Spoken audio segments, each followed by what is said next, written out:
Ya pemirsa, perdagangan saham di Bursa Efek telah dibuka. Kita akan cermati kinerja perdagangan saham hari ini.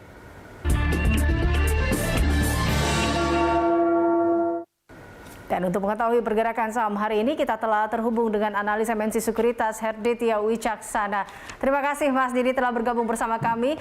Ini kalau kita lihat IHSG pagi hari ini dibuka menguat atau menghijau. Ini nampaknya semangat ya, memberikan dukungan semangat ini. Tapi kita juga lihat di kuartal 3 ini Mas Didi terkait dengan kinerja emiten Q3 ini atau kuartal 3 di tahun ini kan telah dirilis. Apakah ini juga menjadi salah satu sentimen yang dapat menopang kinerja indeks salah satunya?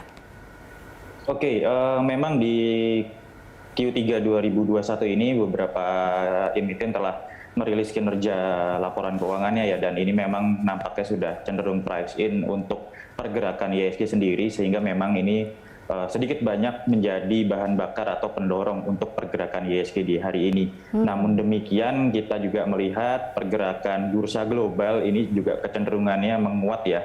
Hal ini juga turut untuk mendorong dari pergerakan IHSG. Dan secara teknikal kami juga memang masih melihat adanya potensi atau peluang IHSG masih menguat, namun demikian tetap harus dicermati di levelnya di 6.660 karena level tersebut level yang cukup krusial ya, terlebih nanti di resistennya di area-area 6.687. Karena apabila IHSG belum mampu untuk menembus level tersebut, maka kami perkirakan IHSG masih dapat atau berpeluang terkoreksi nanti ke arahnya terdekat ya di 6.580 hingga worst case-nya nanti di area 6.530-an seperti itu. Iya, Mas Didit, kalau kita balik lagi ke sentimen domestik masih dalam kuartal 3 ini, kita kan juga lihat bahwa ini kuartal 3 ini tumbuh 3,5%, tapi apakah ini memang sudah sesuai ekspektasi sebenarnya? Ya, sebenarnya dengan pertumbuhan ekonomi ya yang kemarin dirilis sebesar 3,51% year on year, ini juga masih lebih rendah dibandingkan dengan konsensus, di mana konsensus itu nilainya sebesar 3,76% hingga 3,85%. Ya. Namun demikian hal ini juga turut menjadi sentimen positif karena ini juga bertumbuh karena adanya gelombang COVID kedua di bulan Juli sampai Agustus 2021 kemarin. Namun demikian kita juga tetap optimis nanti di 4Q 2021 di Q4 ini nanti diharapkan dengan laju COVID yang rendah gitu ya, dengan vaksinasi yang cukup tinggi dan laju COVID yang rendah, diharapkan di 4Q 2021 pertumbuhan ekonomi kita juga cukup tinggi di situ begitu. Nah ini dia terkait dengan kuartal 4 ini optimis itu dikatakan bahwa akan berada di 4%. Analisa Anda seperti apa? Ya. Oke, dengan optimisme pertumbuhan ekonomi di atas 4% ya, kita juga melihat dari kondisi pandemi yang sudah agak tertekan ya di Indonesia sendiri, terlebih seperti itu yang pertama. Dan yang kedua, dengan kondisi COVID yang sudah mulai istilahnya sudah mulai turun, ini kita juga melihat adanya pertumbuhan belanja pemerintah dan belanja masyarakat. Hal ini juga terlihat dari indeks keyakinan konsumer yang kemarin dirilis. Ini naik cukup pesat sebesar 113,4 poin ya di rilis kemarin, rilis data ekonomi kemarin. Jadi memang untuk di 4Q 2021 tidak menutup kemungkinan pertumbuhan ekonomi kita juga cukup baik seperti itu.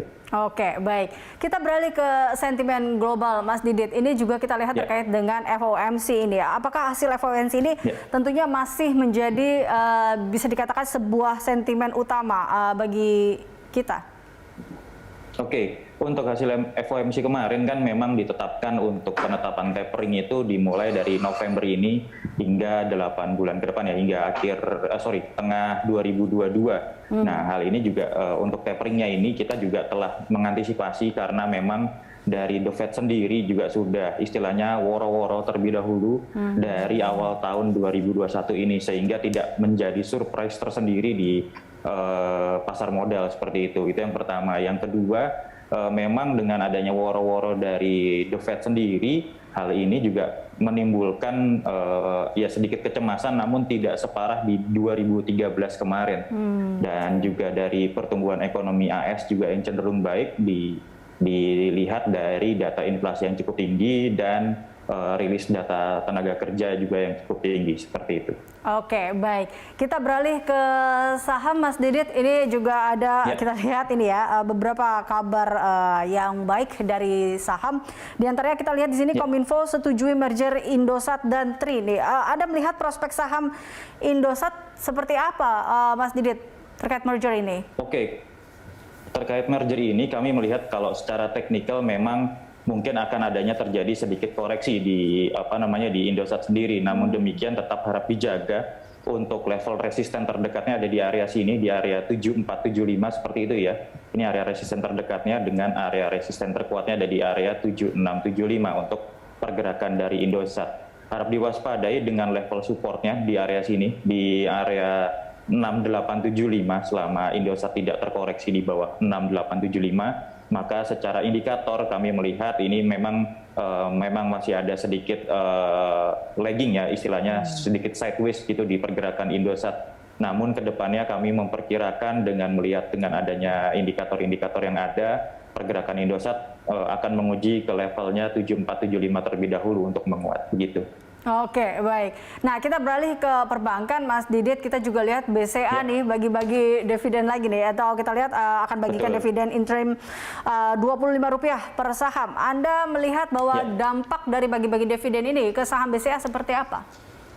Oke, untuk dampaknya sendiri secara teknikal kami melihat masih adanya dua skenario yang mungkin terjadi di pergerakan BCA, di mana untuk pergerakan BCA sendiri secara garis besarnya masih berpeluang untuk menguat ya, dapat kita lihat juga dari chartnya. Paling tidak nanti untuk menguji ke levelnya di area 7750 hingga terbaiknya di 7875 terlebih dahulu. Namun demikian para pelaku pasar tetap harus mencermati adanya support yang di sini berada di area 7250. Selama tidak break dari 7250, maka kami perkirakan pergerakan BCA akan kembali lagi untuk menguji resist di 8250. Namun demikian, kita juga harus tetap mewaspadai adanya worst case skenario, di mana penguatannya hanya cukup sampai di 7875 begitu ya. Maka BCA terkoreksi kembali di bawah level supportnya dan akan menuju ke target koreksinya di area 7125 terlebih dahulu begitu. Oke, Mas Didit, kita beralih coba ke batu bara ini, karena kita juga lihat di mana harga batu bara acuan melonjak 33%. Dari kenaikan harga acuan ini, Anda melihat untuk saham-saham batu bara seperti apa, Mas Didit? Untuk pergerakan saham batu bara sendiri sebenarnya kami melihat ini terdampak oleh sentimen positif tersebut ya. Terlebih dari Tiongkok sendiri memang impornya juga cukup besar dan mendekati akhir-akhir tahun seperti ini memang akan ada ekspor batu bara dari Indonesia ke negara-negara Eropa khususnya seperti itu karena memasuki musim dingin gitu ya. Dan kami melihat untuk pergerakan saham-saham batu bara sendiri, kami mencermati beberapa seperti adanya PTBA begitu ya. Untuk PTBA sendiri sebenarnya secara teknikal ini masih menunjukkan adanya potensi untuk penguatan untuk PTBA sendiri. Paling tidak nanti untuk menguji area resist di 2840 terlebih dahulu. Demikian pula dengan yang kami rekomendasikan di daily scope wave kami di MNC Sekuritas. Ini kami merekomendasikan dengan adanya DOIT, di mana DOIT kami proyeksikan ini masih berpeluang untuk menguat paling tidak nanti ke levelnya di 320-324, di mana hari ini level tertingginya di 322 dan hampir kena di level target penguatan minimal kami. Dan selanjutnya untuk DOIT sendiri apabila mampu break dengan kuat ya di atas 330, maka selanjutnya DOIT akan menguji ke areanya di 340. Demikian pula dengan saham batubara yang lain seperti Indika Energi, ini cukup menarik juga untuk dicermati. Meskipun kami melihat adanya dua skenario di Indika Energi, namun secara besarnya kami melihat memang masih ada penguatan di Indika Energi sendiri.